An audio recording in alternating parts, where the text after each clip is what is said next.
সন্ধ্যাবেলা এক কাপ চায়ের সঙ্গে যদি এরকম কুরকুরে মুচমুচে মশলা ফ্রেঞ্চ ফ্রাই হয় কেমন হয় বলেন। মনে হয় আমার মতো আপনাদেরও খুবই ভালো লাগবে, যেটা ছোট থেকে বড় সবারই খুবই পছন্দের খাবার। একটু সজ আর এক কাপ চা, সন্ধ্যাবেলাটা একেবারে জমে যায়। তো সেটা তৈরি করব এই নতুন আলু দিয়ে। নতুন আলু দিয়ে ফ্রেঞ্চ ফ্রাই খেতে কিন্তু দারুণ লাগে। তো আলুগুলোকে লম্বা লম্বা করে কেটে ধুয়ে পরিষ্কার করে একটু তোয়াল দিয়ে জলটা শুকিয়ে নেন। তারপরে পরিমাণ মতো লবণ দিন, একটু পেঁয়াজ বাটা, একটু লঙ্কার গুঁড়ো, একটু হলুদের গুঁড়ো, একটু মশলার গুঁড়ো, যে কোনো মশলা দিলেই হবে। এখানে কর্নফ্লাওয়ার দিয়ে শুকনো শুকনো করে মেখে নেন। প্রয়োজন হলে সামান্য একটু জল দেবেন। তারপরে উনুনে তেলটাকে গরম করে এইগুলোকে ভেজে নেন।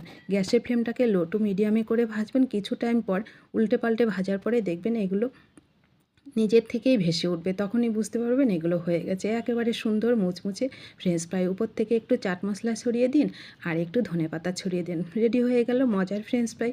আপনার চা তৈরি করতে করতে গিয়ে মুচমুচে ফ্রেঞ্চ ফ্রাই কিন্তু তৈরি হয়ে যায়। খেতে দারুণ লাগবে।